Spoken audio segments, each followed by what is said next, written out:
welcome back. New week, here we go.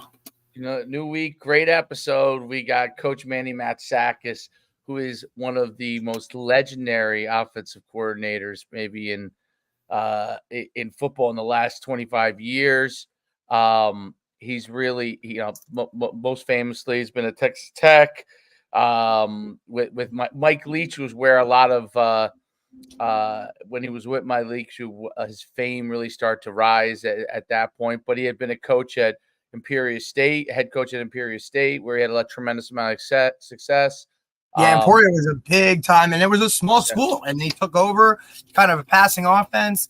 Was at Hofstra before that, Wayne Corbett status, been around and done a lot of good things, innovative, right? So excited to talk to him. And that is the key word that comes into mind, innovative. I mean, he coached in Canada. He's coached in a lot of places, has tremendous experience in a lot of different areas, but really innovative with offense, and has done some amazing things. And without further ado, let's bring on Coach Manny Matsakis. What's going on, Coach?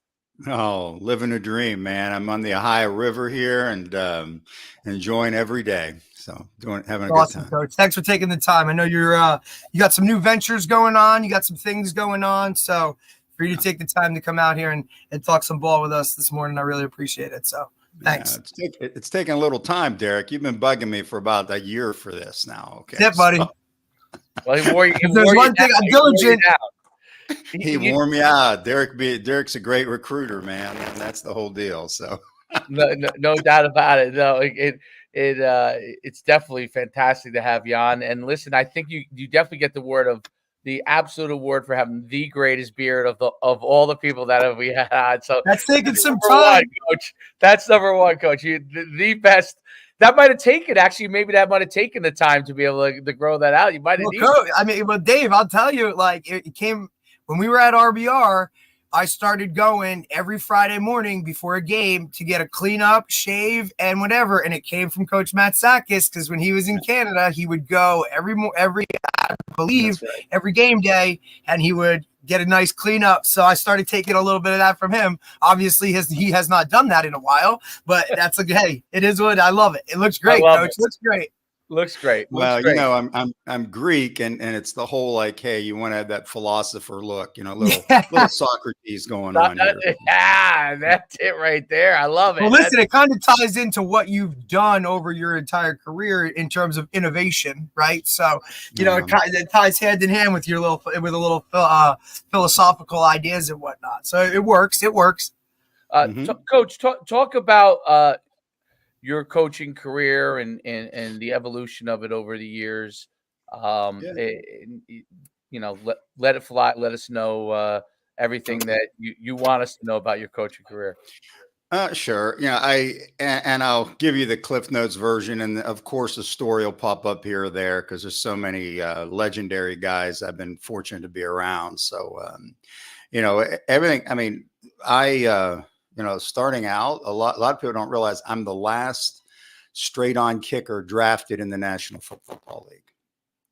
Okay, so that's as an athlete, right? So I was, that was pretty cool. I got drafted by the Philadelphia Eagles and was in the USFL after that. So as a player, that when I finished up, it was interesting because my dad, longtime coach, AD, and he always said, never get into coaching. He goes, go be a doctor, go be a dentist, go do something else. It was always, how that is. Your dad tells you one thing, you're flipping the script and you're going to go do your own deal. Absolutely.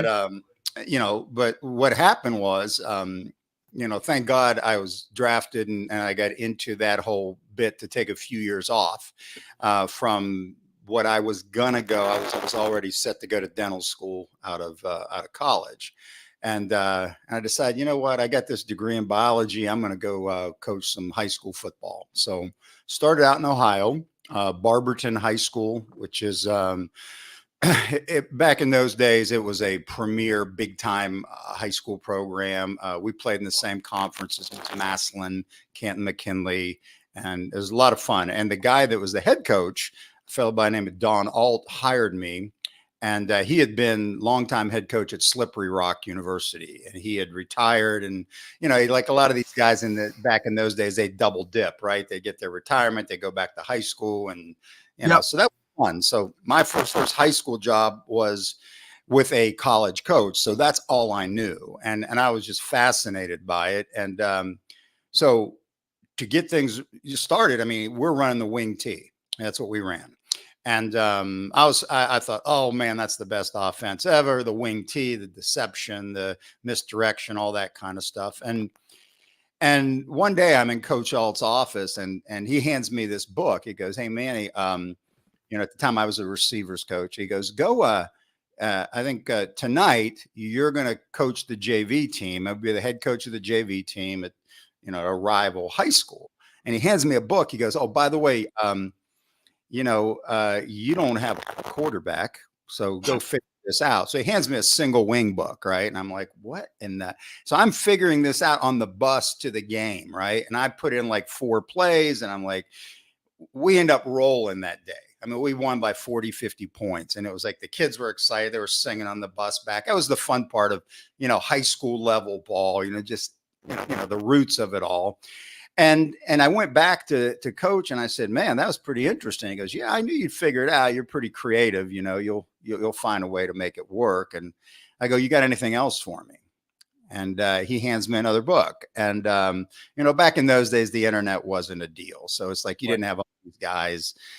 Oh, here's a play, you know, which I always think is hilarious. It's like you notice like guys will put plays up and expect, oh yeah, I can put that in like that, right? Like they have no freaking clue all the details you have to execute a play, but they're just like, whatever. I think it's almost funny. So you had, back in those days, you had to read the whole book, you know, you had to, and then ask questions to guys. And the book he handed me was Run and Shoot Football. It was called The Offense of the Future, and by Tiger Ellison. And little did I know that would reshape my formative coaching, I guess, creativity.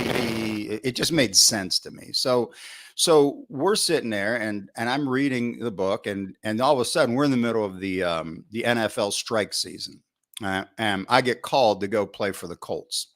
And I go, "Coach, what do I need to do? I don't want to, you know, I'd like to do it. It'd be cool, but."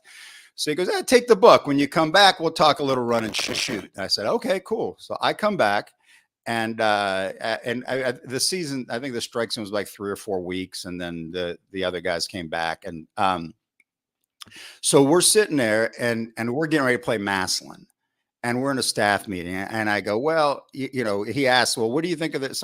Let's put in a run and shoot play." I said, "Okay, cool." So we put in the Gangster series, right? And this is just goes back. You look at it, and we steamroll Massillon right there. I mean, it was amazing. It was a great game for us. We probably ran it half a dozen times and scored 3 of the 6 times on one play, and I was hooked. And then the off season hits, and I'm sitting there. I'm teaching chemistry class, right? And I got the table of contents there and all that stuff, and this guy comes in. He's a recruiter, right? And he had been the tight end coach at Kansas State.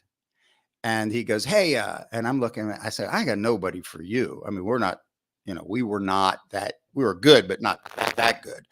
And he goes, "Yeah, I'm recruiting your brother George."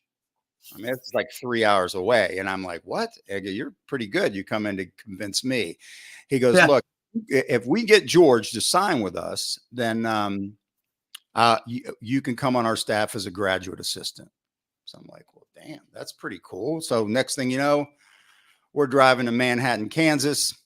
One thing leads to another. And coach, you wouldn't believe this, but it's like that staff gets fired the first year. All right.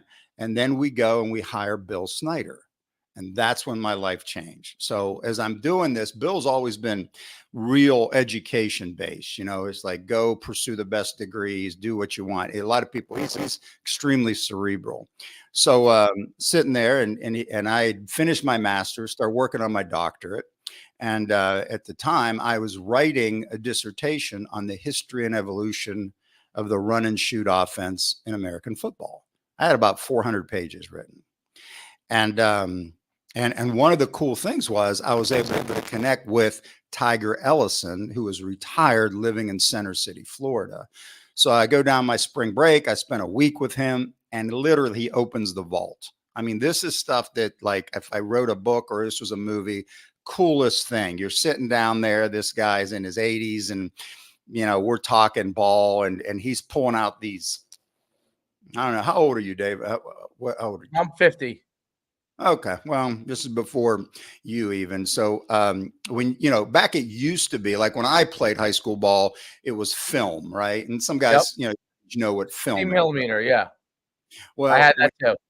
Yeah. Okay. So but this is before that. So Coach Ellison, what he had, he called it celluloid, which were like tiny films, like little ones. I mean, it's like it was teeny, right? So he pulls this out at Middletown High School, and we're going through the Lonesome Polecat. We're going through all old videos of what he did when he was in Middletown. I'm like, I'm leaving with hundreds of pages of notes, and I have an old cassette recording because I didn't have video back then. I was just every word he said, I was taking it, right? This is awesome.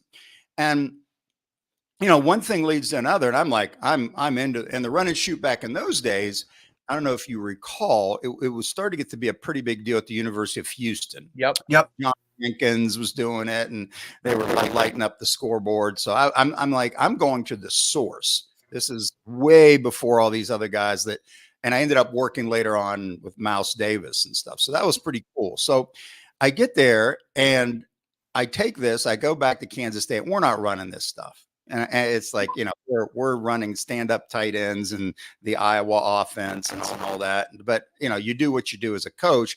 But you know how it is. It's like you get an idea and you can't sleep at night. It's like I'm obsessed with this offense. And back then you couldn't get stuff on the internet. You couldn't find the clips.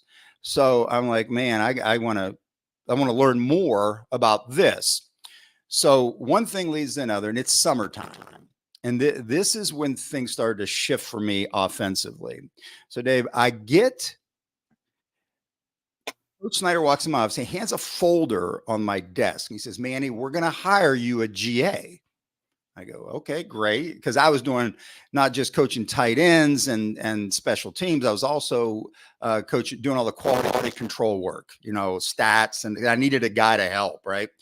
So there's like 10 guys that do your job now, right? And they all make a lot more, and they all make money different when you did it. Yeah, we know. Yeah, you just had to do it. And we had these old like IBM sheets of paper, with little dot matrix. Yeah. Remember that? Yeah. Yep. So that's what you'd have a report. It'd be like 4 inches thick of the other team, what defenses were doing. So you had to decode all that stuff. So I'm going through, and this is early in the summer, and I'm saying, okay, I get a guy to help me. This will be great. I'll actually have a semblance of a life. And then, so I go through this, and I look at this one guy, and I'm like, what? This guy could be our offensive coordinator. I mean, literally looking at this sheet, what the hell? Why is this guy in this folder? So I go down the hall, and we had our defensive coordinator who I was close with at the time, Bob Cope.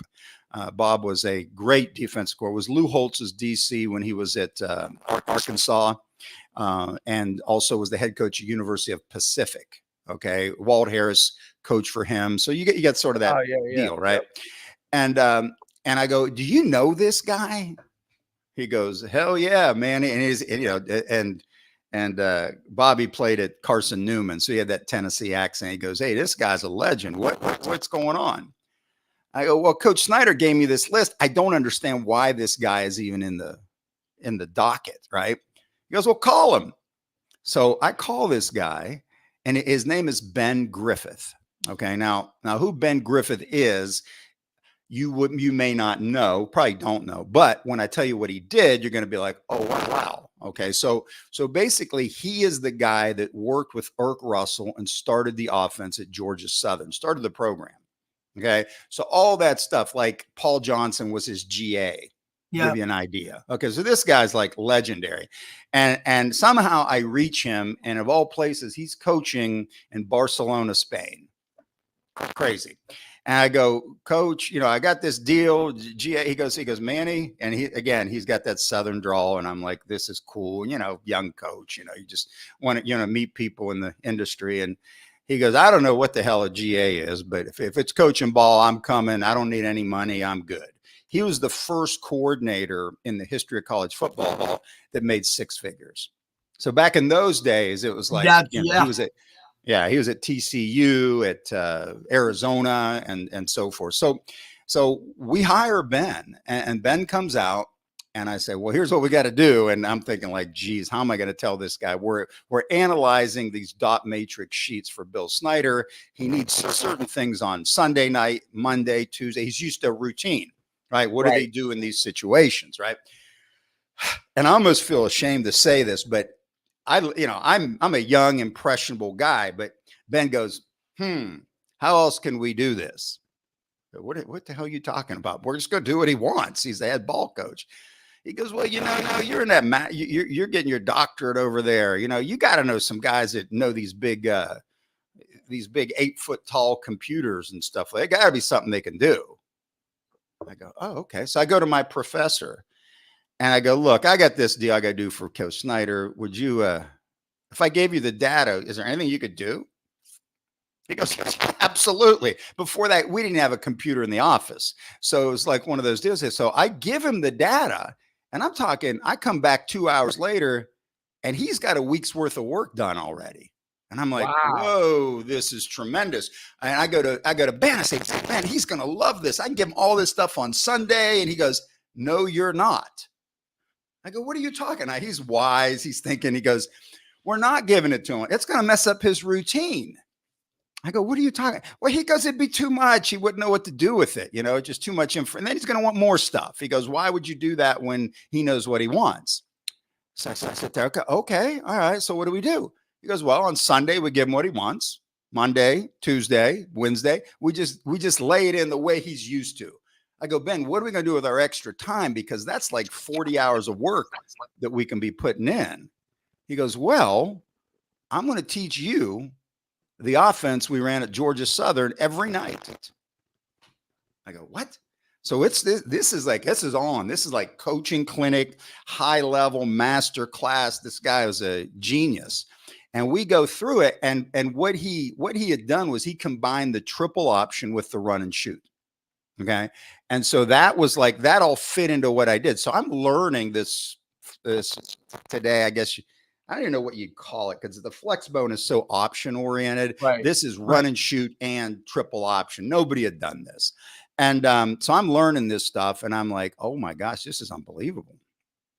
So I am like, the season going on, we go to a bowl game out in Hawaii against Boston College. And I'm like obsessed. He goes, I got to do something. I can't keep coaching this offense.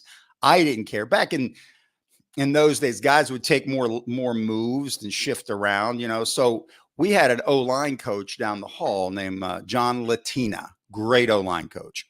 And John knew the guys at Holy Cross. So I'm like, okay. And Holy Cross needed a receivers coach, and they were running the run and shoot at the time. Mark Duffner was there. Clyde Christensen was the OC, and he and Clyde had worked together, John and Clyde. So he calls him, and it's funny today, everything's on cell phones and text. Back then it was actually a phone conversation. And we're sitting there and he goes, hey, I got this guy for you. He's your receiver coach. So I talked to Clyde, and Clyde goes, you're my guy. He goes, this would be great. I got a guy that's got this kind of background. You want to come from Kansas State to here. He goes, hey, we got this one guy that we're bringing in, and we're talking to him from some Division III school. And he didn't know who he was. And he goes, after that, I'll call you back. I'll put you on. We'll get you on a flight out here to Massachusetts. I go, cool. I couldn't sleep. I was so excited. I'm going to go to Holy Cross. And next morning, Clyde calls and says, look, man, I couldn't have predicted it, but this guy had an in with Mark and we hired him. I go, really? He goes, yeah, I can't even get you in the door. He offered him the job there on the spot. And the guy's name was Rob Spence. Okay. And Robbie's a good dude. We've known each other for years. But then I go, well, where the hell is Rob? Where'd he go from? He goes, so he was running some kind of run and shoot at this school D3 program called Hofstra. And I'm like, what the hell is a Hofstra? And I'm in the Big Eight back then. I had never heard of it. And I'm like, this is bizarre.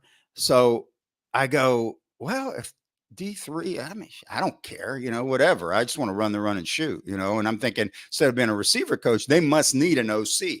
Right. Right. So I go down the hall again, which is how you do it. and I talked to my buddy Ben, and I said, man, hey, there's an OC job at this school named Hofstra. And I don't know where it is, but I think it's in New York somewhere, maybe, back, I said Syracuse. I don't know where the hell this place is, but it's somewhere in New York. Right. And he goes, all right, let's look this deal up. Let's find out. So we get the old, this is going to date you a little bit, but remember they used to have these little books that had all the programs in it. Head coach, assistant coach, literally. Right. So it's like you weren't on the internet. So you had to look in here and say, okay, here's this head coach. His name's Joe Gardy. He goes, Joe Gardy. He goes, that's an interesting name. He goes, if they're run and shoot, I wonder if Joe knows Mouse Davis. And at the time, I didn't know Mouse. Ben knew Mouse really well. Okay. So he calls Mouse up and says, Mouse, there's this job at this Hofstra place. And I got a buddy that's ready. He wants to go run the offense out there. So first time I talked to Mouse, we're kicking it back. It's like a 2-hour conversation, and it's on anything but football. It's like we're just talking, getting to know each other. It felt a little bit Mike Leach-ish, right? So, yep. So I was just going to say that. I said that's where you're that's where that all could it's all the same stuff. Yeah. But just real super Mouse, wonderful guy.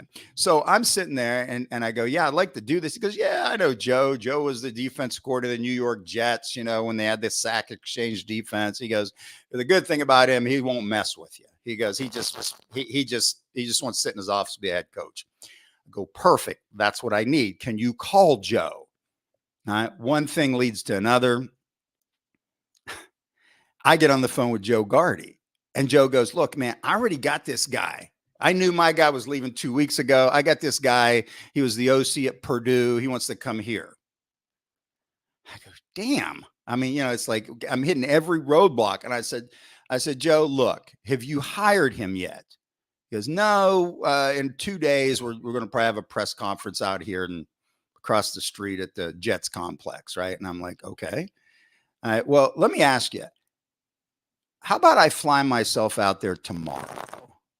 Okay. And just give me 1 day before this guy ever gets on the plane from West Lafayette to come down and just let me talk to you about what I want to do.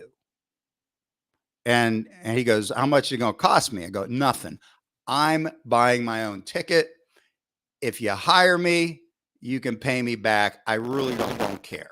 I just want to get in front of somebody and talk about what I want to do. He goes, damn, I got nothing to lose. Come on, you're going to come out. So I get a ticket and it's like $2,500. And back in those days, you couldn't you had to go to a travel agent and get a plane ticket. Right. So I get out there and they got some GA picking me up at LaGuardia going up to Long Island. I'm like, oh my God. And you guys have been out to Long Island, but the freaking highways from Manhattan, Kansas to that. I'm like, Jesus, we're a little different, this job if I get it. It was nightmare. I'm like, I don't like this. This is going to be scary, but I didn't care. I wanted to talk ball. So they put me up on a Thursday night in the dorm room, not even a hotel, in a dorm room. And there's like a dorm party going on. And I'm there. All these kids are out there like, what the hell? So the next morning, Joe picks me up. I come into the office and I've got a suitcase of VHS video. All right. All the cut-ups, everything I'd studied. I remember I had written basically the dissertation on that offense. So it's like, so I had a presentation. I said, okay, I'm ready. Let's talk. I've got a 10-hour presentation on the offense. And he's in there. Greg Gigantino's in there. All these coaches he would interview in front of everybody on the staff. So I'm going and we're talking ball. I'm going through everything. And we're about an hour and a half into this deal. And Joe goes, Manny, he goes, come on, let's come back to my office, man. I'm like, I got 10 hours. What an hour and a half, right? So he brings me in his office. He goes, all right, Mouse said you were good. He goes, I need to hire you right now. I said, wow. Okay, this is. How about that that guy from Purdue? He goes, don't worry about it. He goes, he can get another job. I got to take care of the Hofstra, my team. So I said, okay, cool. All right, awesome. So I take the job, and then the very first year there, Dave, we're sitting there. We're the #1 offense in every division of college football. We're averaging 405 yards a game passing. Had a 1,000-yard rusher, and I think 49 points a game, something like that. And we're beating, like, remember, they were D3 before I got there. We went right to 1AA FCS. Right. So we're playing like New Hampshire, Rhode Island. We're going all over the place. And we go 8-2 our first season. Everyone's like, what is going on at Hofstra? We had no scholarships, and we line up against these what used to be called Yankee Conference teams, and we're beating. Yep. Dave, you played in the Yankee, right? Wasn't UConn in the Yankee when you were there? We played you guys. I was at UConn. We played you. Okay. I think it was the year at no, it was my senior year, so it was a couple years after you were gone. But okay. They were still running. They were still running the same offense. It was like 90. I want to say 96. We played you guys. Okay. But yeah, listen, and I'll let you continue. I could tell you firsthand because I was in that game. I was the Will linebacker, but normally I was the Sam linebacker. We were a 4-3. Sure. That was the first game ever that we played with 2 linebackers on the field most of the game, and not 3. But it wasn't. We didn't have enough DBs. Like one of the other guys probably should have jumped off the field because it was really and the quarterback. You guys had a small quarterback. We knocked them out of the game like first or second play of the game. And then Gino Carmazza came in and threw the ball all over the yard. Threw the ball all over the yard.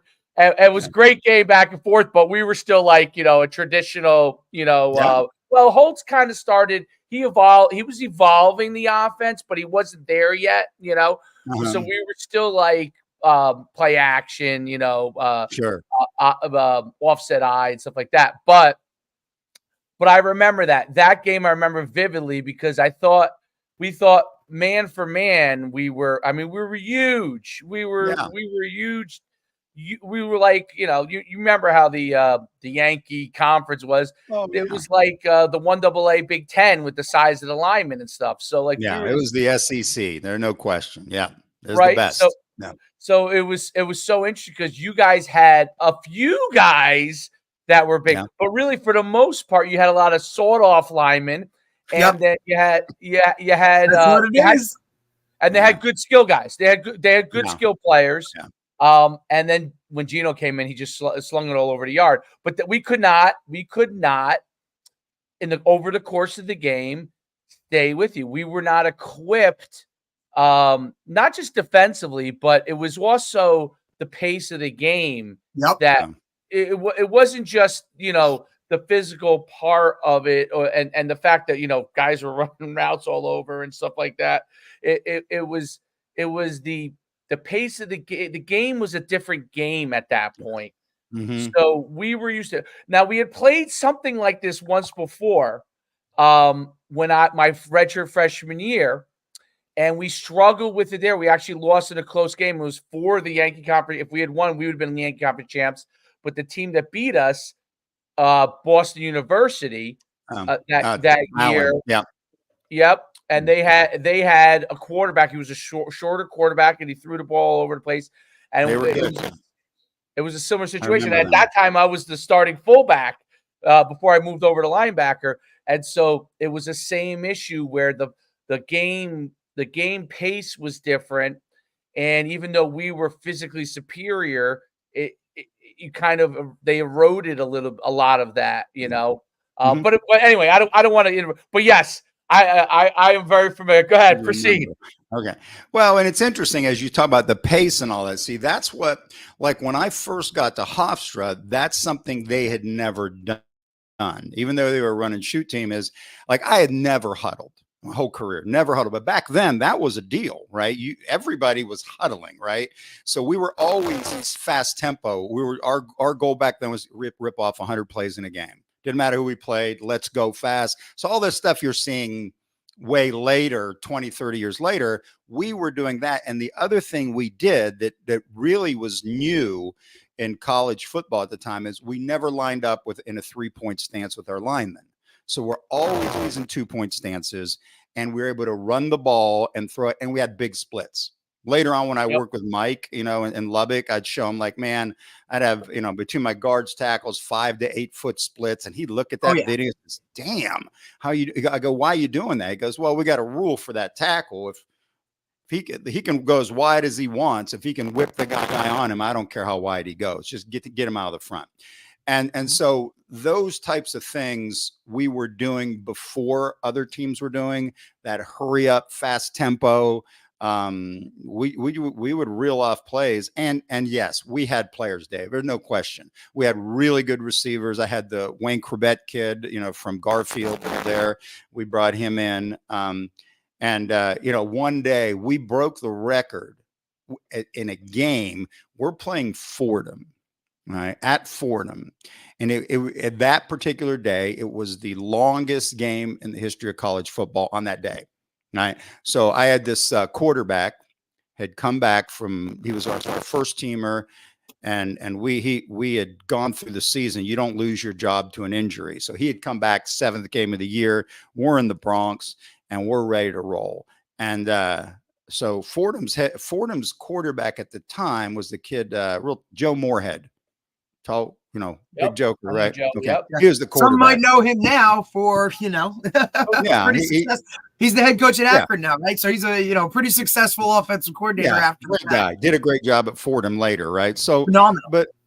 But basically what happened was we come out and Timmy Lynch, our quarterback, goes 50 of 64 for 585 yards passing. And we had a running back that had 200 yards rushing. So it's like, oh my. Now they were up and down the field too, thus the longest game, but we got after him pretty good. So what we were doing at Hofstra was very new, unique, because most run and shoot teams could not run the ball. Okay. And that's where, fast forward a little bit, after I left Hofstra, I went back to K-State as a coordinator, then took the Emporia State job. And that's when I started realizing that, you know what, I can light up the stats, notoriety, but you can't win unless you can run or throw the ball at will. That was my 100%. Thought process. So I'm sitting out there and I'm recruiting. I'm recruiting Long Island. Now, even though I'm in the middle of Kansas, I love coming New Jersey, Long Island to recruit because it just, I don't know, it just felt like home. Even though I'm from Ohio, it just, you're Greek, the diners, you got the, it just felt right, right? So I'm out in Long Island, and a high school that I had helped out, Freeport High School, had been running my offense, very similar to about 40, 50 offenses in the Northeast, including the famous Butler Bulldogs, were running my offense, right? And what was interesting is Russ Sullen, the head coach, handed me a book, and hey, they were going to throw this away. I thought about you. Book was called Spread Formation Football by Dutch Meyer. Okay. So I'm reading it on the flight back, and I see these, I'm flipping through the pages, Dave, and I'm looking at this. This is like Sammy Baugh's the quarterback at TCU, and they're doing single wing stuff. He's in the pistol, he's in the gun, and they're running this deal, a series that I'm seeing where they're bringing a guy across in motion, handing off behind Sammy Baugh, and they're going around. I said, oh, that's interesting. I had not seen that before. And it wasn't video. It was literally the old books. You had to flip through them to get sort of a view of what it was taught. It was like photos, sequential, right? So I'm once again, I'm thinking okay, my first year at Emporia State, we were the #1 offense in our conference, a tough conference, D2, Pittsburgh State, Northwest Missouri, you name it, great programs. And we led, but we're 4-7, and I'm pissed. I was like, why are we crushing people offensively and we're putting our defense in a bind? So that spring, I said, screw it. Let's get under the center. Let's try this. Let's bring this receiver across in motion. Let's hand him the ball. And then from my days of understanding the Georgia Southern triple option, I said, let's block triple option up front, veer block, double teams and seams, and let's go get it. And let's give this little back the ball after this guy goes by, and we'll do some wing tee-ish stuff, and let's see what happens. Well, the rest was history. We crush it. We're like Emporia State's top 10 team in the country. We go up to Fargo and beat North Dakota State in their home opener in front of 18,000 fans. It's the last team to ever beat North Dakota State in a home opener. It hasn't happened since 30 years. It's gone by. And so we go up there and we do that. And then all this stuff starts to happen. We lead the nation in rushing, passing, scoring, of course, total offense, all that running this version I call the triple shoot offense. So it was like between that and loving that I would come back every summer and I would come to Butler, of all places. Every summer, I bring my staff back there. Bob Jones, whole staff, coach, and we would come back, and in a week, we would install this offense from the Pee-wee kids all the way to the high school level. And I remember these kids. It's like they were so into it. Dave, the stories I could tell you of how they took every single word I said, the old transparencies, the kids were in the gym. I can still remember the smell of the whole deal, right? It was awesome. These young kids, and I didn't care if they were like fifth graders, they were in there and they were so into what was going on. It was like, oh my, I actually get to help kids become better football players. Their coaches, Bob Jones and Mark Mickens and that whole group. I mean, they had a great coaching staff. And Bob was like, look, man, this is what we're doing. And this is all we're doing. We're not deviating. And they didn't change. And we would have guys like, I forget some of these guys, DJ Nimpius. Yeah, he'd come by. I forget. Right. And there was he'd come by and he'd find all kinds of, he'd be bugging me in the corner there and stuff like, okay, I'm here to help Butler, but whatever, I'll help you. So it's like I coached with him a few times. We've had him on these a while. Yeah, listen. It's like, and this is the stuff, coach, like where he had great questions. Yes. And then there was another guy that was buddies with Mark at Hanover, or shorter guy. Really Liberato, Coach Liberato. Yeah. Oh, Liberato, great. He was always there. So right? we're like, we're installing this offense for more than Butler because these guest guys would come in, and it's like they're all having success with this, and it was so much fun, and I enjoyed it, and I've been doing that ever since to other places around the country. So the offense has been fun. It's been working for decades at every level, literally. And I enjoy it, and I even do a little deal because a lot of guys, it's like I don't have the time to do as much of that anymore. So I just put something on my website, and it's very inexpensive. They can come in, they can learn the offense online. So it's pretty cool. So well, it's funny because Coach, you talk about those days where you guys would come back and do all that stuff, and like me being as like literally I was one of those 5th, 6th graders, learning that stuff. And then, so like, that's always where I've gone back to, right? I mean, I was never in a huddle till I got to college, right? And I was always playing off a wristband, and I was always playing fast, and we were chucking it 60, 70 times a game in high school. And then when I and then I talked to Dave about this stuff, right? When I started getting to coaching with him and whatnot. And it's like, oh yeah, we've run like the belly series, like we've run jet sweep, like we just widen our guys out and we do all this kind of stuff. And it's like, Dave, I've been doing this stuff since like way before anybody's been throwing the ball. I said, and it really just comes down to find green grass and throw the ball to the guy, that guy. Like, it's really that simple. And, just all of those kind of things. So to hear your version of how like it's progressed, and like literally we've been doing this, it's like 1992, 91. I mean, somewhere around those things. Because what happened was, and this is an aside, I told you this isn't going to be a short deal, Dave. Okay, we're talking stories now, right? So here's a great story. So Bob Jones and Mark Mickens come out to Hofstra because we have our football coaches clinic, right? And this is before that they were like I formation, right? I think they were like 100%, like exactly right. So they're coming out, and Bob grabs me and after I'm talking about something, and he goes, "I love this. We need to do this." And Mark was like, I could see he was like I remember he was like, "Are you sure? We've won titles here. We're Butler, right? And rightfully so. They're a very good program." And he goes, "No, this is what we need because of who we are. I love how this works." And he goes, "Can you come out and clinic our staff?" And I go, "Well, yeah, I could do that, but I can also do what I do over here at Freeport High School. I'll just come put it in for you and the kids." And he was like, "What?" I go, "Yeah." So that was the very first clinic. And honestly, which was so cool. I don't even know if that was illegal. I mean, No, it probably we did it. was. I mean, it was also, Dave, it was the very first, like how guys now have those first like 3 practices in June, which are basically like your OTAs now. Like we were doing that in like school ended and you had a day, and then it was, hey, Coach Matsakis and his staff are coming in. We're going Monday, Tuesday, Wednesday, install. Here we go. And there would be, all right, we're working with these coaches are going with these coaches will have the high school guys. These coaches have the middle school guys. These guys have this. And we'd be on like 3 different fields and everybody be throwing. I mean, there'd be footballs flying all over the place.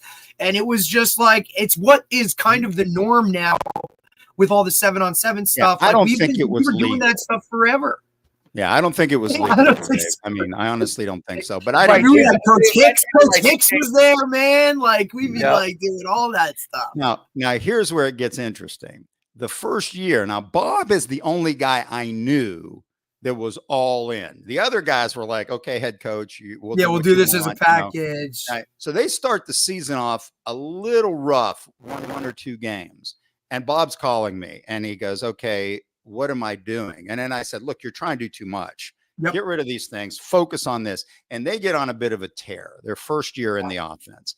And he calls me up, and this is a story of all stories. All right. When it comes to helping out a high school program, Dave, Bob calls me up. It's like 6 games into the season. They're rolling. There's like some kind of a, remember in the day in newspapers, some kind of feature about Butler's offense and how they're rolling, right? So they're lighting it up.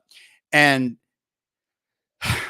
I'll never forget this. Bob goes to me, he goes, "Look, there's this guy down in Patterson that needs help. He's sitting here. He's 1-4, 0-4, hadn't won a game. He's got a good quarterback.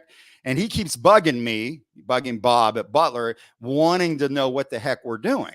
Because I think at that point, maybe, they had won 4 games in a row or something like that. And I go, "Well, what do you want me to do?" He goes, "I don't have time and I don't know it like you. So can you talk to this guy on the phone?" I go, "Yeah, I'll talk to somebody on the phone." The guy calls me up minutes later. And this is the story that to this day, I know this was illegal. There's no doubt what I did was illegal. But here's what happened. I get a call, the head coach at Patterson Catholic. Okay. Benji Wembley. And he and his buddy, who was like a councilman or something there, right? Coach. It's Lou Mathis and Benji. Lou Mathis. Lou Mathis? I knew the name. Another guy named Campanile? No, Schumacher. You know a guy named Larry Schumacher? Larry Schumacher? No. Okay. So he was there. He was like a mayor or council person, something like that, right? Right. He had the money, so to speak, right? So however it worked out, they're on the phone with me, and this is like on a Thursday, and they got a game Saturday. And I go, "Yeah, I can help you." I said, "We're open this weekend. We don't play a game, and we're out of school on Friday." It was like a campus holiday or something at Hofstra. I go, "Yeah, just, bring your staff out. I'll clinic you on Friday. I'll teach you what you want. I got nothing else to do. You buy the pizzas and we'll be good to go." Right. So I'm there with my GA in my office at Hofstra, and I look out, and I can't make this up. It's like literally the GA's running up to my office. He goes, "Coach," he goes, "there are 2 busloads of kids out here and coaches from Patterson Catholic." Wow. I'm like, "I never said to bring your whole freaking team." Now, somehow they got that in translation. So they go, "Look," he goes, "we need help. We haven't won a game this year. We need some freaking help." I go, "Look, guys, what do you want me to do?" He goes, well, Coach Jones said you can install the whole offense.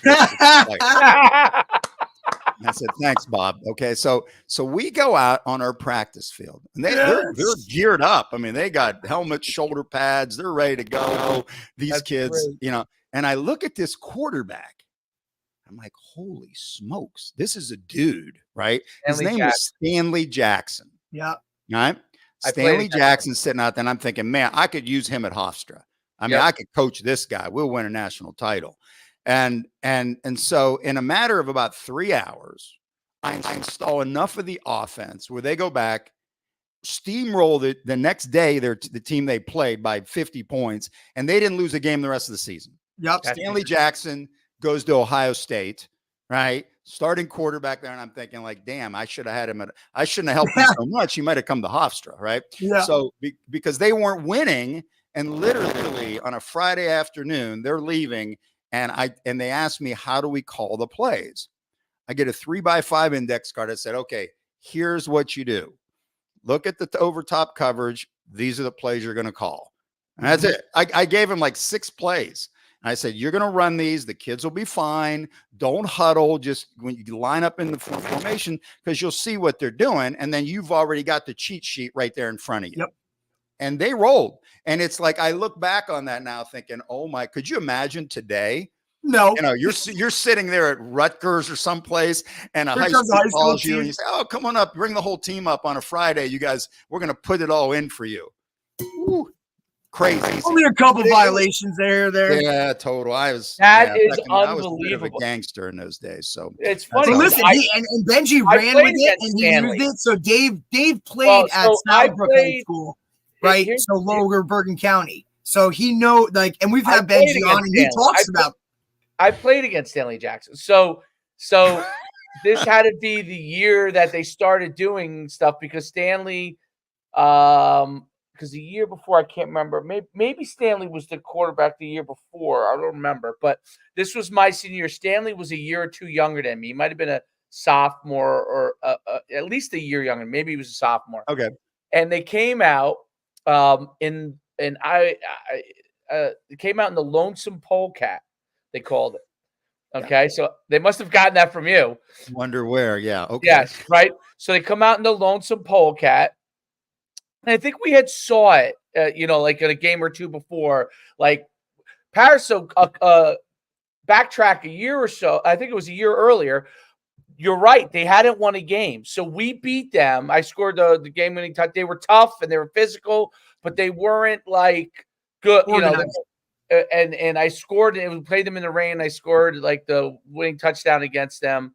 And then the next year they came out, and they were in the Lonesome Polecat. And when we played them, we lost them. I think it was like 36-16. Like I scored 2 touchdowns, but they were like, I was playing for the first time a position that they basically put me on the line to rush Stanley Jackson, because I was the only person that could tackle him.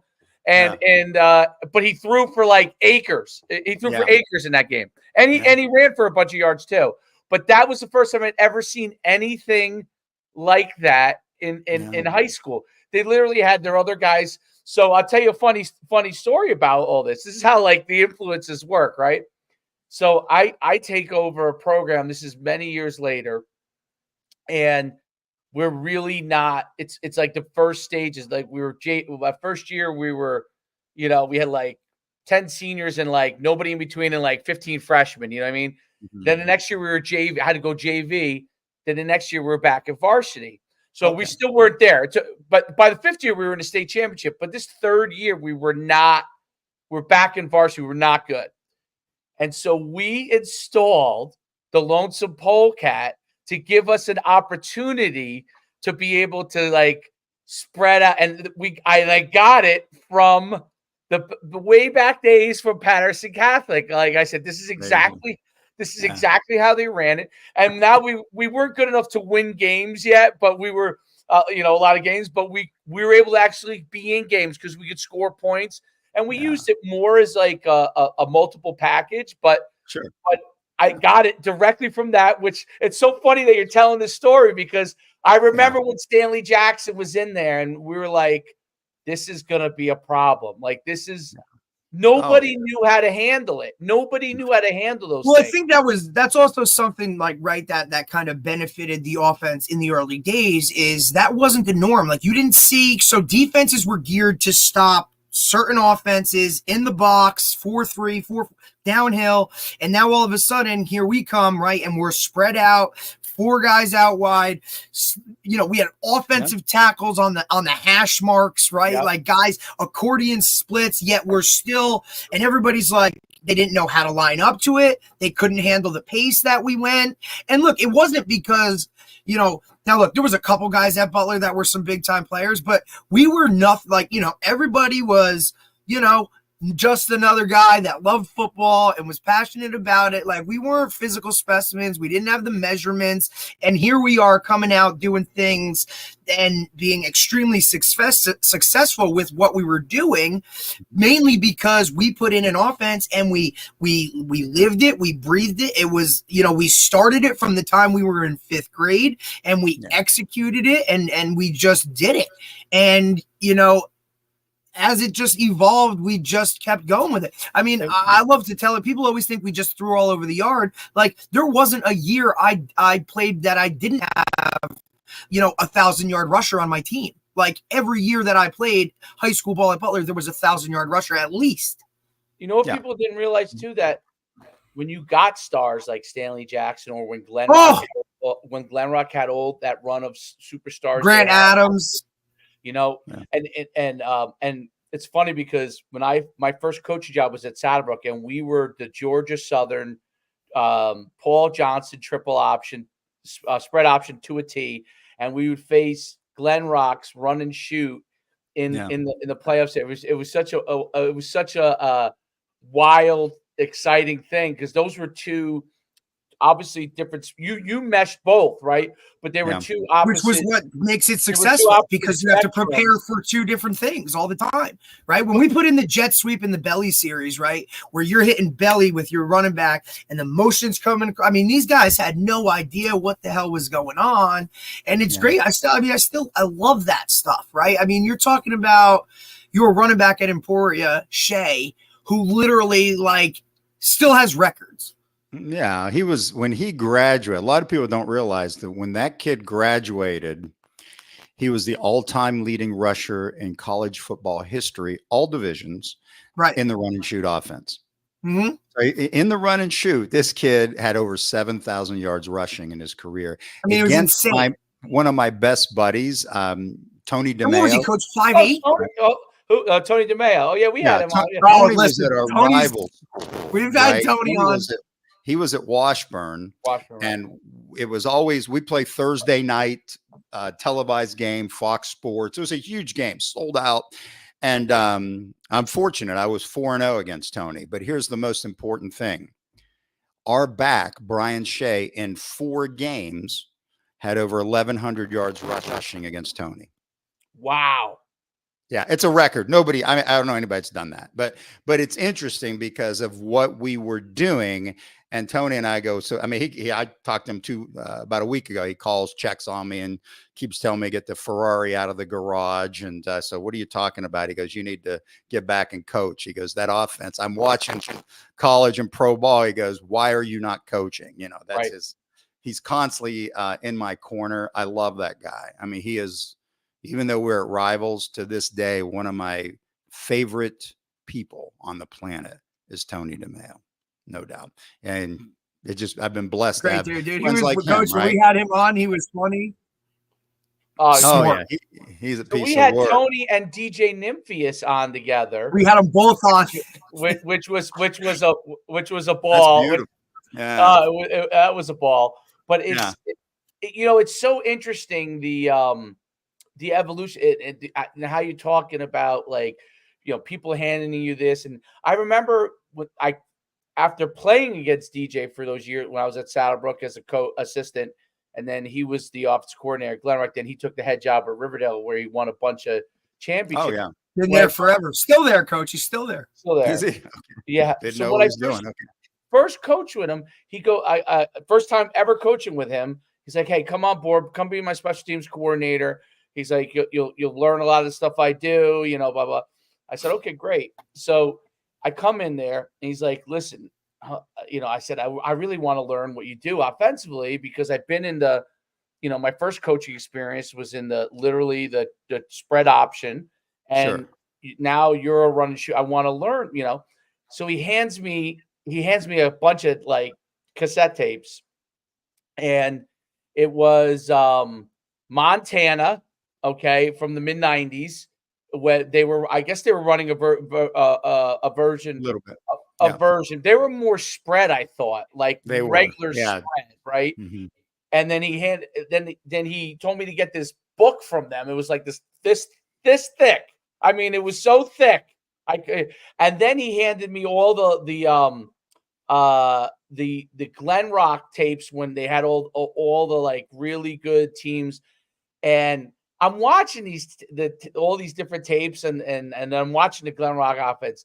And what I thought was so fascinating about the run and shoot was how consistently he would get his quarterback would be able to get outside, okay, and be able to Hmm. do basically whatever he wanted. Mhm. Like guys, not only would guys be open, but he could take off and run, and how easy they made it look, right? And easy Yeah. they made it look, right? They had really good players, obviously, which helped, but easy they made it look, and the quarterbacks were not what you expected them to be. They weren't like these big, gigantic guys. They were Nope. 5'9", 5'10", 5'8", and Yeah. every once in a while he had a big guy too. Like I think he had one year he had a guy who was 6'1" who was really good, but they would basically leverage the strengths within the run and shoot of whatever that quarterback was better at. If Yes. he was better at getting Every time. outside and then making a decision, that's what they did with him. If they're better at like letting him run a little bit of the dive option with him, if they were better off with the guy doing most of the run and shoot stuff Hmm. where he was handing off and running belly, they would do that, right? So Yeah. I thought it was so fascinating within the same exact play structure.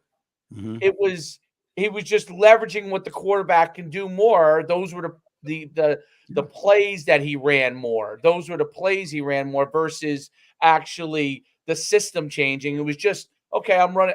My quarterback can really get outside. I'm going to get him outside Hmm. and let him take off and run if he needs to.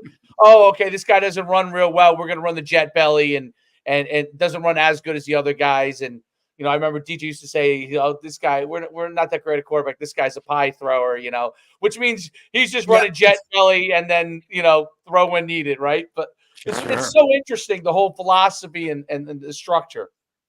Hmm. Yeah, it's been a lot of fun helping guys out. So I've been, fortunate, that's where, I mean, that's the offensive side for me. And, a lot of cool things over the years, helping coaches, helping kids, that's what it comes down Well, I to. mean, even you take a coach, even when you took the job with Leach, right? And he had his philosophy, you had your philosophy, and it was like, hey, let's bring this thing together. Hey, why do you do this? Hey, I do that. You know what I mean? So and you were rolling where you were at, right? So to make that Yeah. leap, right, was just kind of something that for you was like, okay, let's go do this, because look, Yeah. Texas Tech was not Texas Tech today before you guys got there.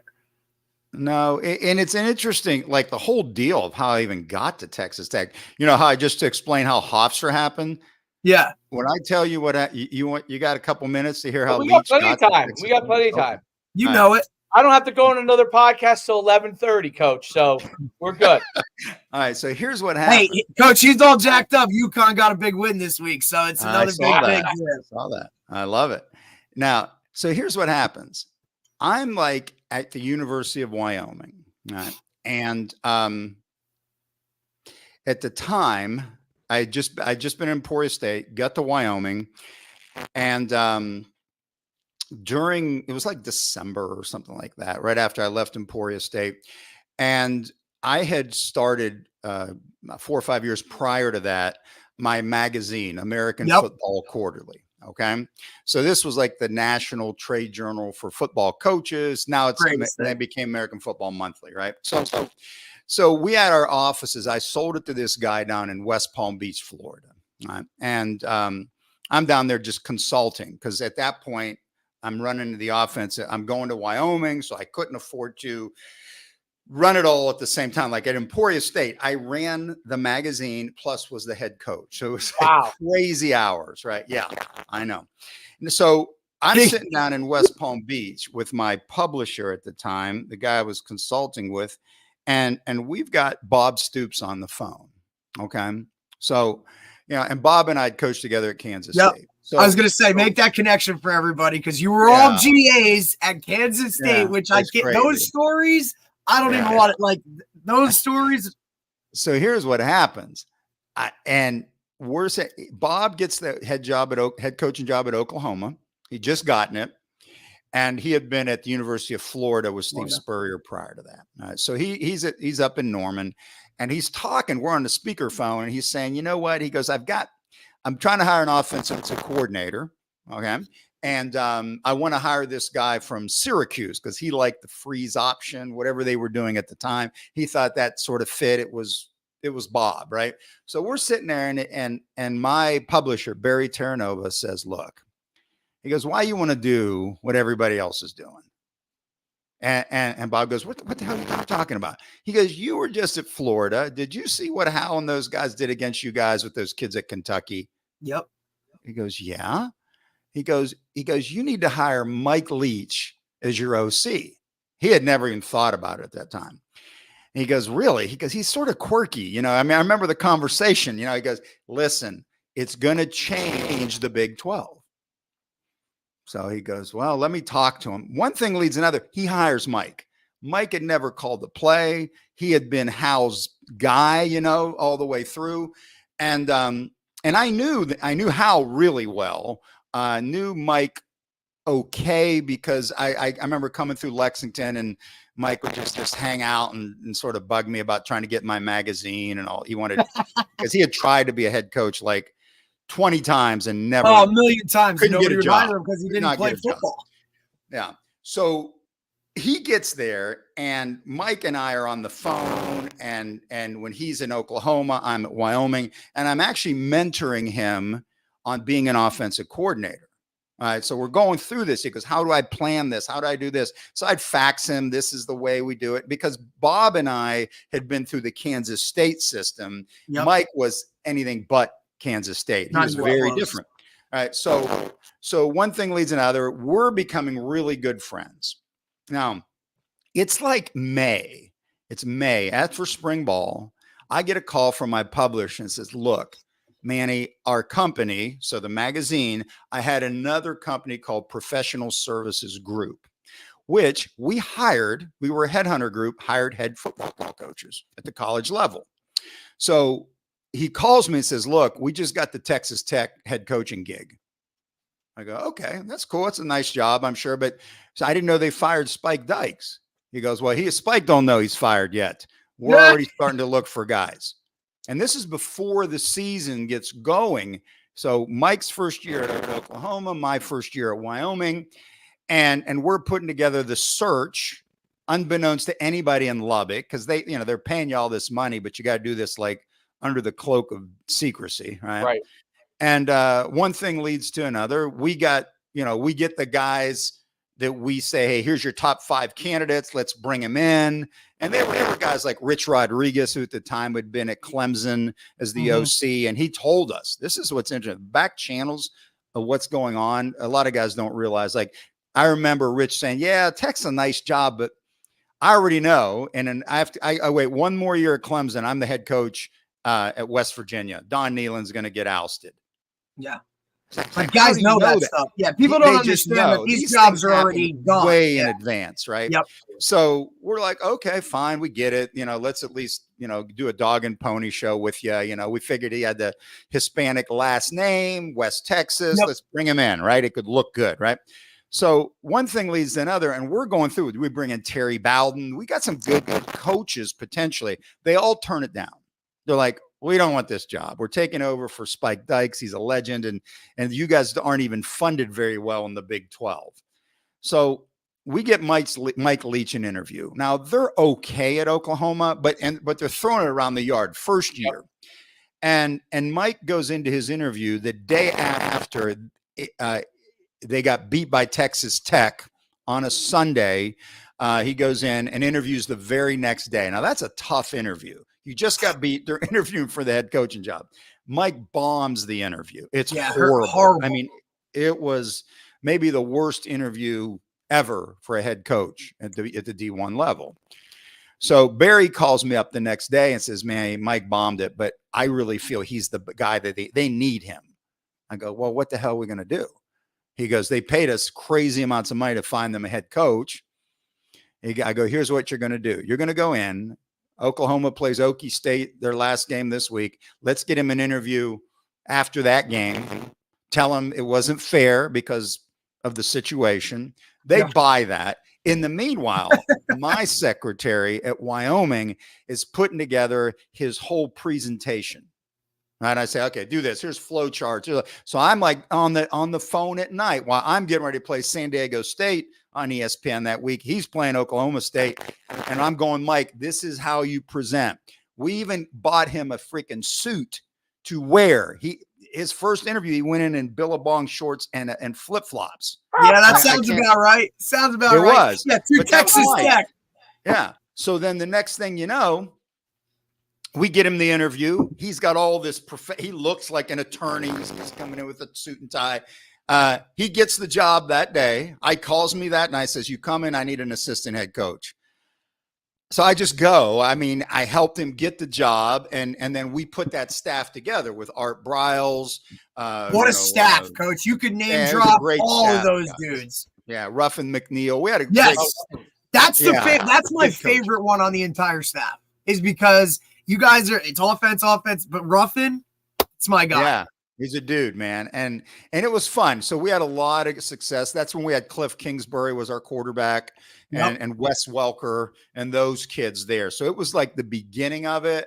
And that's how Mike got to Texas Tech. A lot of people, like, I just told you something I've never told anybody in the media, because it's so many years gone by and Mike's passed on this. So it's like, I can tell the truth. People would look at it like a guy like, somebody wrote an article on him in The Athletic, Bruce Feldman. If he knew this, he'd be like, there's no way. Well, I've got the documentation and the proof sitting in a file drawer that, they paid us 6 figures to go find a coach. And I've got all the details and how Mike got the job. So, I mean, it's something that, I'm happy to have helped Mike out, and it was a cool thing to have a group of guys. I could go down the hall and there's Art Briles. We're talking about football. We're talking offense. It was a true melting pot of creativity there.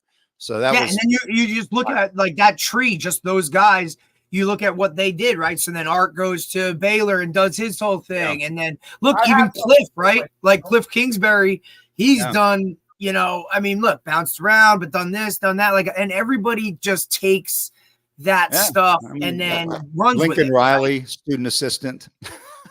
Right? Like, that's the guy that was like, Lincoln, can you get my coffee? And now he's the head coach at USC. Oh, yeah. We actually had this discussion, in our staff room the other day, because we had, like, most of the coaches that I coach with now at the high school that I'm at, played college ball. And, we just kind of talk about, like, hey, man, like, always stay in touch with those guys that coached you, because when they go other places, there it is. Look, there it is. All right.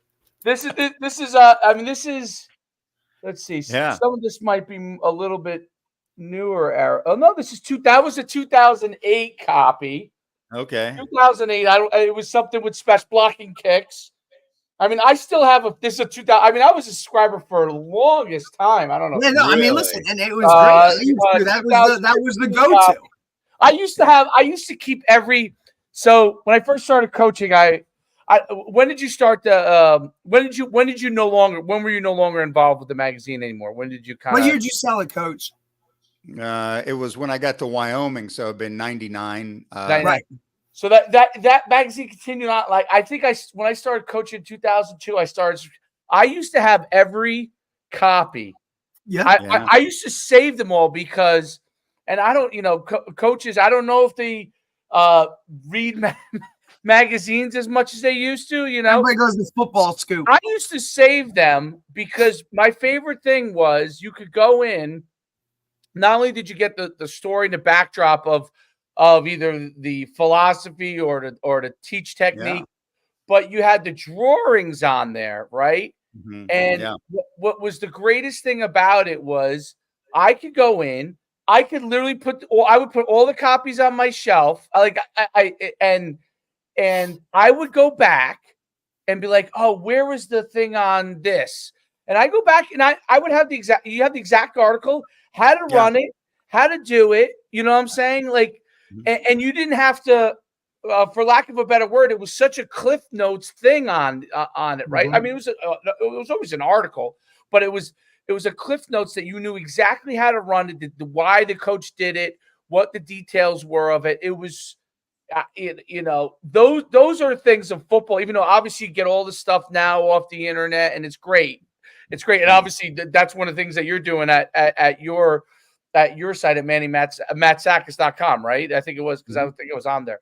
And but there was something special about having it on your shelf, and I had it all like categorized. I could go in and find the exact thing that I was looking for. I was like, how did this team block these kicks last year? Like Yeah, right there. Exactly. It was awesome. I mean, I was running that for years while being the head coach. And then when I sold it, I just didn't have the time to do it. But, it's interesting. And that's sort of like, you had asked me, like, what are you doing now? Yeah. So it's very bizarre how things come full circle. Now, I get tired. I don't know about you, Dave, but sometimes, Derek, we sit there and we're on these freaking phones, right? All day. And we're on X and we're scrolling through, we're seeing this stuff. And sometimes honestly, it's an addiction, right? You're looking at football plays, you're looking at all this stuff, you're looking at all this stuff. And I'm like, man, I get headaches sometimes seeing all this stuff on this screen, right? So it's like, it drove me nuts. And so for the longest time, I was on Twitter, but I never said anything. And then back in June, I started doing these coaching clinics. Right. And I've been getting like thousands of engaged, 20, 30,000 people looking at me talking about slide versus blitz or something. Right. So there's little like 1-minute clips. That's my way to give back to some of these coaches. Of course, it's been fun. But the thing that got me, and you ever notice, like, I mean, Dave, when you think about like, you ever go like on a phone and you're searching for a cup of coffee or something like that, and then 12 different coffee companies show up on your phone, right? Okay, great. So I'm sitting there last February and I'm thinking to myself, what is there? Football magazines, what's out there? Crickets. Nothing. There's nothing in the, real tangible. So I'm thinking to myself, okay, this is interesting. But then other magazines started showing up on my feed. So I look at this and I'm saying, well, what if because of all my experience in publishing and helping guys out and all this, I saw a magazine that is totally different than anything I'd ever seen. And it was and Dave, it's in a different industry. I mean, totally. It's like an outdoors mountaineering magazine, right? So it's called Mountain Gazette. Right now, I'm sitting there.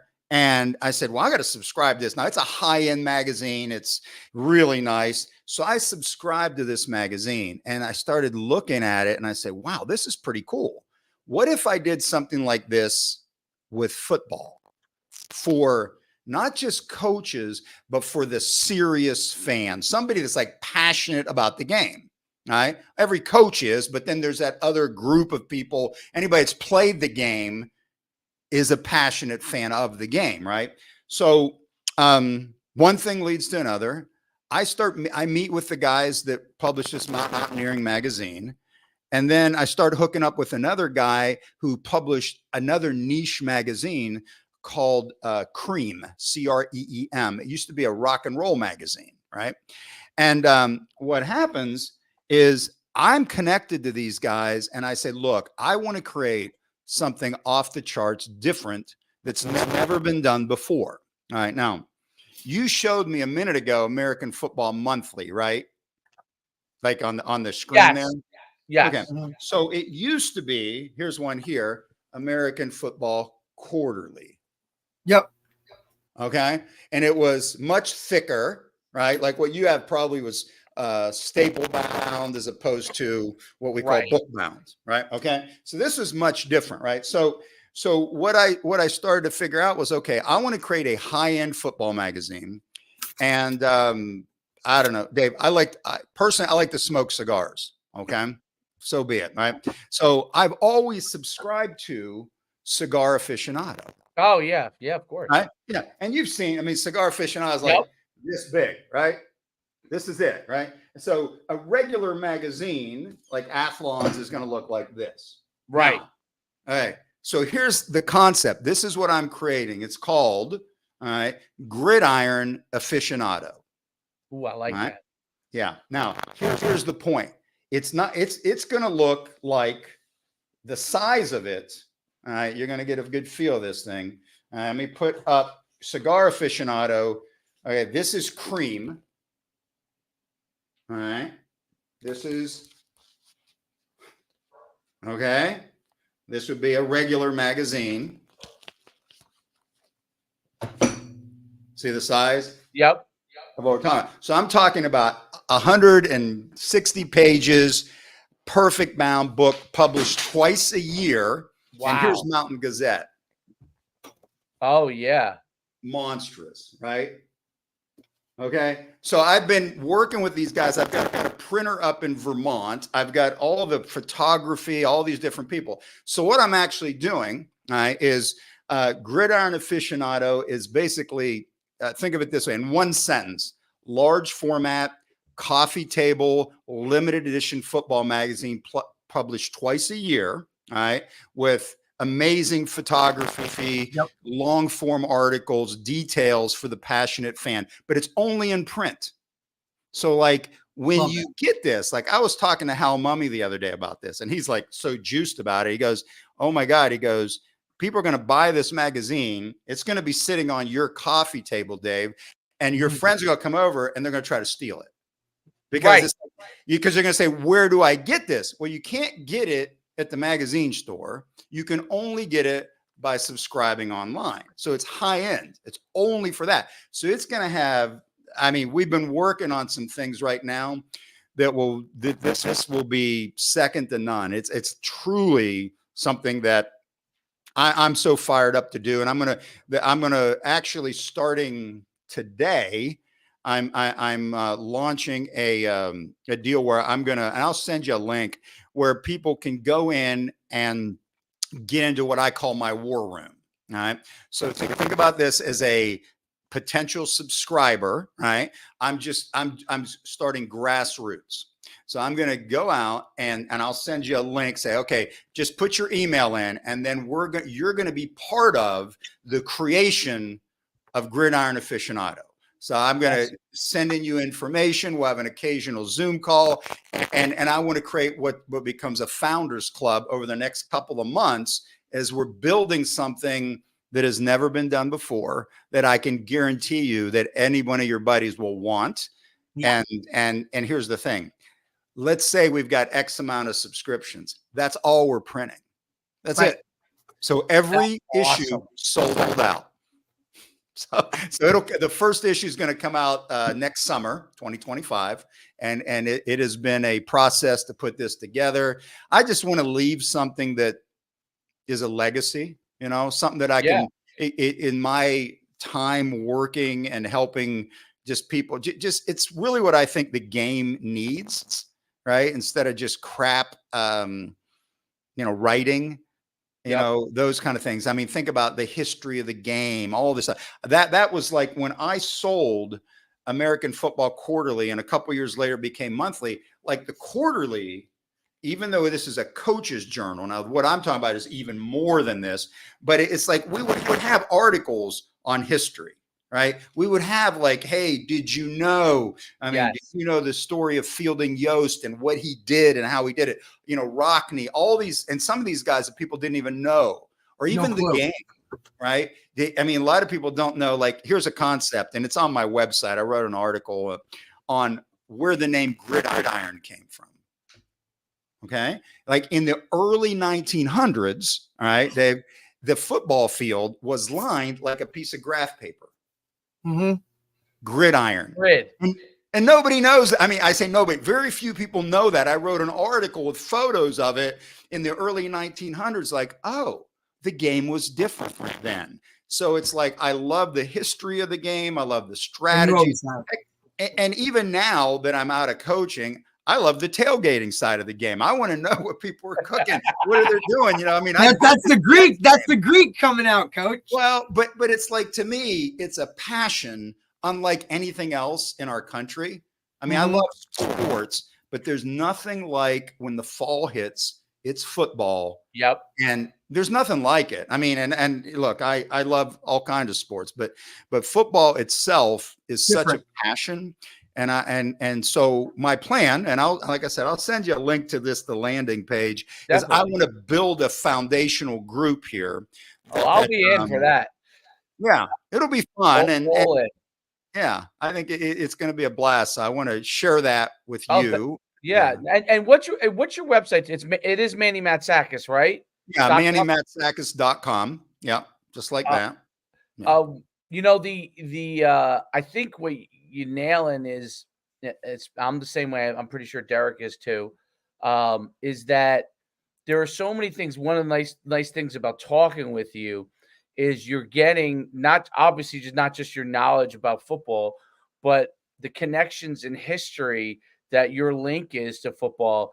It was very, I mean, you guys are obviously different, but when we talked to Tony DeMeo, it was also very like, these are the kind of stories that need to come out about football that people don't realize, because it's easy to grab every story on Nick Saban, which is nice. I mean, but it's the same thing over and over again, right? Like almost everyone knows Nick Saban's story, but I want to know what were Saban's influences, right? Like I know who he's influenced. I know that already, right? Yeah. You can get information on that.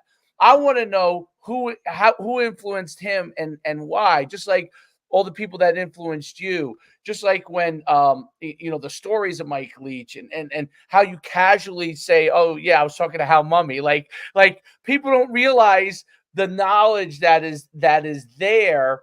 And because the beauty of the internet is you can get information quickly. You could I think young coaches can learn fairly quickly. They don't know exactly what they're learning, but they can grab stuff quickly.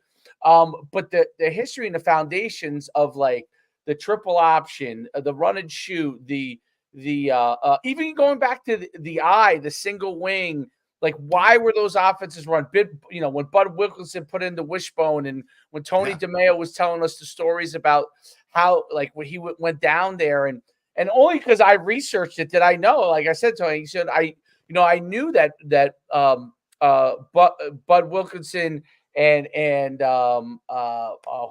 who was I thinking? Darryl Royal. Darryl Royal, yeah. So that Darryl Royal was so giving to Bud Wilkinson of basically all the information on the wishbone, which ended up he beat him with. You know what I mean?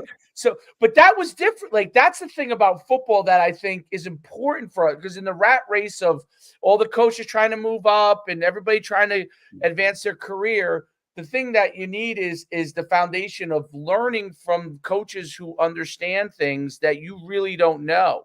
And the history of those relationships and the building of how these offenses got built, how you taught this stuff to Bob Jones, and how it has become a leg. Like it's amazing. Butler to me is one of the most amazing stories in New Jersey high school football. Okay, because a system that you guys brought to him, to Bob Jones, is still in use 30 years later with wild success. It's going to end up being 40 years later, but with wild success. Yep. They're about to win another one. And I think that without the history of where, you teaching it and what Bob Jones has been involved, like just the quick story of you're like, this guy DJ, I don't know who's good. And it's like, well, I coach with those guys, and that's where people don't understand how the evolution of the game is. When you see Alabama throwing that pass down the field to Ryan Williams to catch for a touchdown to beat Georgia, most people just think, he fires it down the field and that, they're taking a shot. Like, there's been an evolution of the game, and what gave an opportunity for that guy to be one-on-one there, right? What gave that opportunity throughout the course of a game? These are the things that your knowledge can bring. It has to get passed on, because we'll lose it if we don't. Yeah, well, it's interesting as you say that. It brings me back. You talk about Saban, right? So it's like a good buddy of mine used to be the head coach of the Falcons and the Houston Oilers, Jerry Glanville. All right, so Jerry and I go back. We used to hang out together and go out and just, he's tried to hire me numerous times over the years. How many times, Coach? I feel like every other time I'm talking to you, the next thing he's like, "Hey, come here, I'm doing this." Like, So Jerry's like sitting there telling me, he goes, and I'll never forget, we're sitting there having a hamburger or something in Toledo, where he's from. And he goes, Nick, Bill. I'm like, "What are you talking about, Coach?" He goes, "Nick Saban, Bill Belichick." All right. They both used to work for him. They were his assistant coaches. He goes, "They're both okay." He goes, "I don't know, they're sharp, but they're not that sharp. They struggle with certain things." And he would go on like for hours talking about the strengths and weaknesses of two of the greatest coaches that we know. Right. And then he'd get into it and say, "You know what they both struggled with?" I go, "What?" "The run and shoot offense." Every time. Go, "Really?" He goes, "They used to, when they split up after this, they used to meet clandestinely to talk in a hotel room about the run and shoot offense and how they could stop this thing." Nick Saban, Bill Belichick. It's like those types of things, and knowing Jerry, and he's such a good dude. And I definitely want to write a feature article on Jerry Glanville and his influences over time, because it's fascinating to get in his living room and sit there and talk ball with him. It's like I get like it's a private deal that I have, that I basically sign something that says I can't share this with anybody. Right. So every week, Jerry sends me and a small group of people an email to stimulate you about football. He'll send you, "Here's this. What would you do in this?" And then everybody, it's a small group. Like if I'm not going to say who's in the group. Right. Some of these guys, you'll Freemasons, Coach. You're the Freemasons. Yeah. Yes. He's a Freemason of football. That's it. It's a blood. It's a blood. Everybody's like, it's an initiation. Coach probably has a tattoo somewhere or a brand.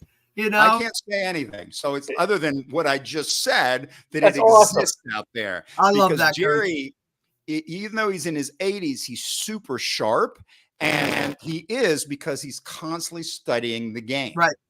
He works this out every day. Yeah, he really does. And I think that's what makes him so good at what he does. But everything from, there's so many cool things out there. You're right, Dave. And I'm excited to bring that forth. Right. And, so you'll definitely have to give me your, later on, just text me. I'll give you my cell number, and then we should connect. Cause it's like the opportunity to help, or really just to deliver to a public something real, tangible about football that they can't get anywhere else. It's like, there's nothing like it.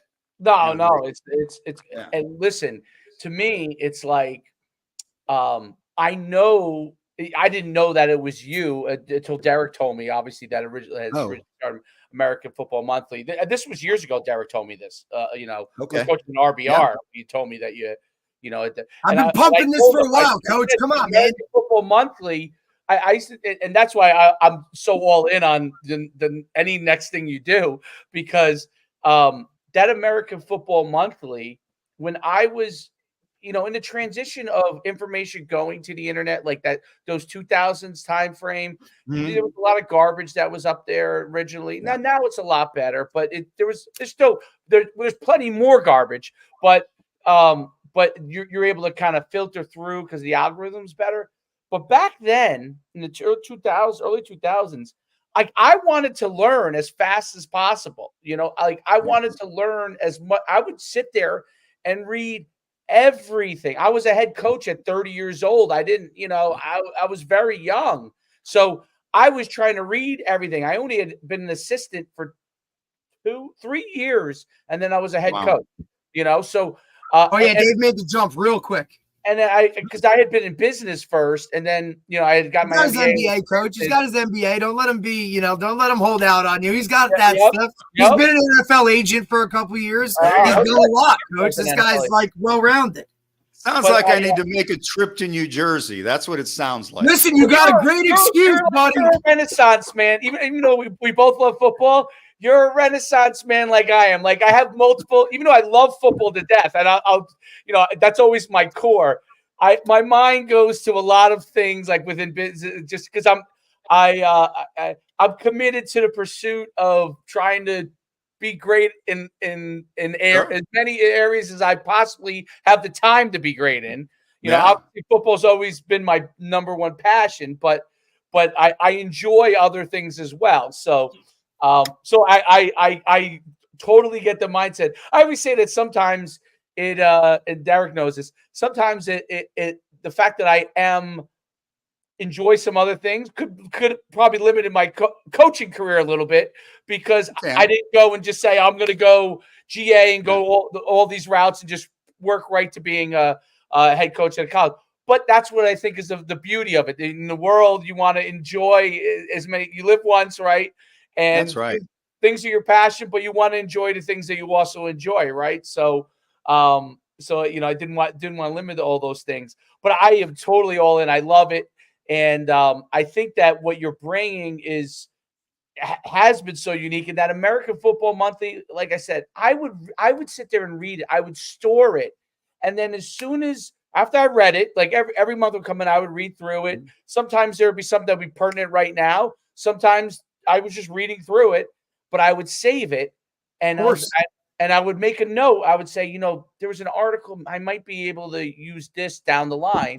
Mm-hmm. And lo and behold, something would come up in a game, and I'd be like, you know what? Where was that thing on blocking kicks? I know we could block a kick here. And I became a great special teams coach because I would read the special teams stuff in there. Was amazing. You know how hard it is to get special teams stuff that's good? And you're a special teams guy, right? Originally, right? So that's how hard it is to get people to play great special teams. I remember the kickoff lanes and how you would have the guy who would be in charge of basically the safety part, and how you would utilize the kicker as the safety in the kickoff. And I remember all those things in the wall. I mean, all of the right and left kicks. Before I started reading those magazines, I just, guys would be like, just run middle wedge, and then you just do this. Yeah. There wasn't anything to it. In a while, you're running the right side, a guy reverses. I'm like, well, what if, I saw this here, and I'm like, what if we did this, and like I created, I remember it used to be such a great thing on kick returns. I created what would essentially be like a box wall, basically on the kick return. So we would go to the right or the left. I would protect against anybody coming through, have a wall leading, and then a guy would pick people off. And everyone's like, why would you do that? I'm like, well, we don't just need to run middle wedge and hope for the best. Like, let's go to the right or left. And let's do something different here. Yeah. But that was just like a simple thing. And I learned that from American Football Monthly. I learned those kind of things because there would be different guys with different philosophies. It's so amazing. But I don't know. I have to. I don't want to, Derek. I don't want to end this because we're good, coach. He's listening. We're good. We're good. I have to jump off, but I don't want to jump off. Coaching's easily accessible, especially, you know what I mean? We can do it round two some other time. It's fine. Listen, Coach does a lot. It's amazing. He's been nothing but a mentor to me through everything. Dave's information. 100%.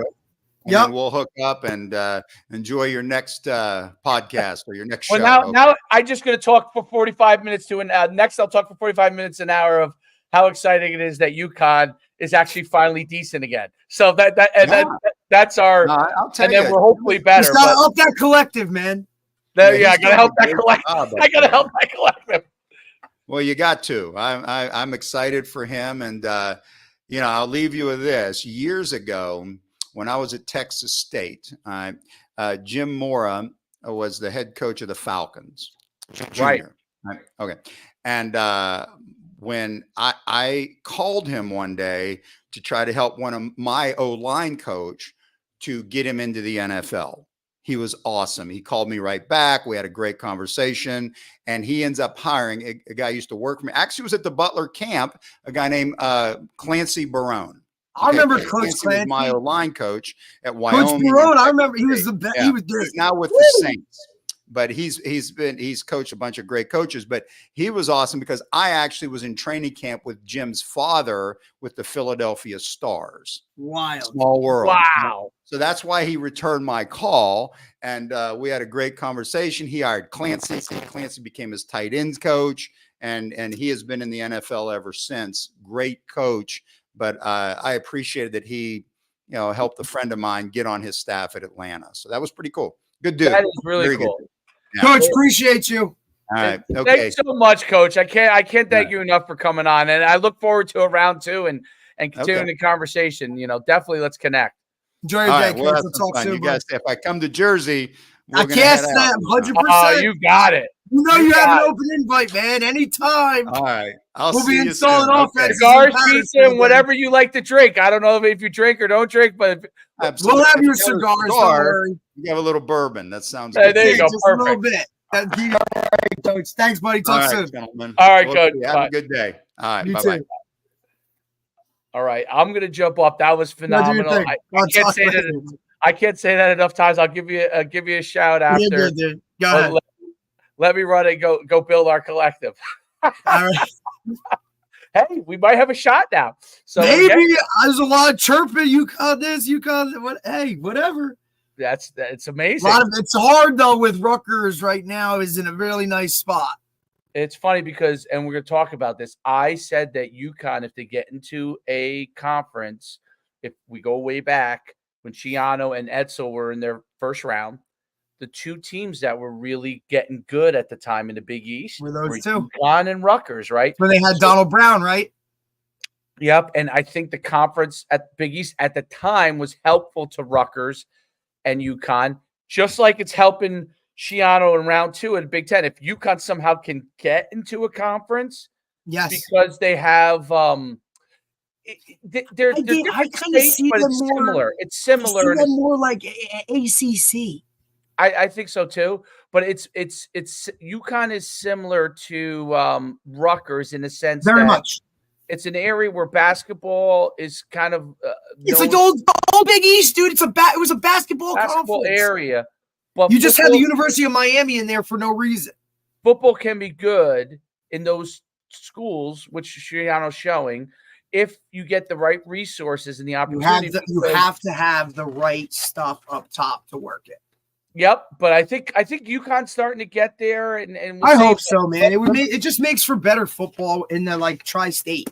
Yep. Let me jump off, and we'll move. Go do your thing, man. We'll talk later. Great episode, by the way. Great episode. I can't say that. We're back tomorrow. I got another one tomorrow for us. Oh yeah. Okay. Yeah. Send me that, and I'll get that. I will. You got it. All right.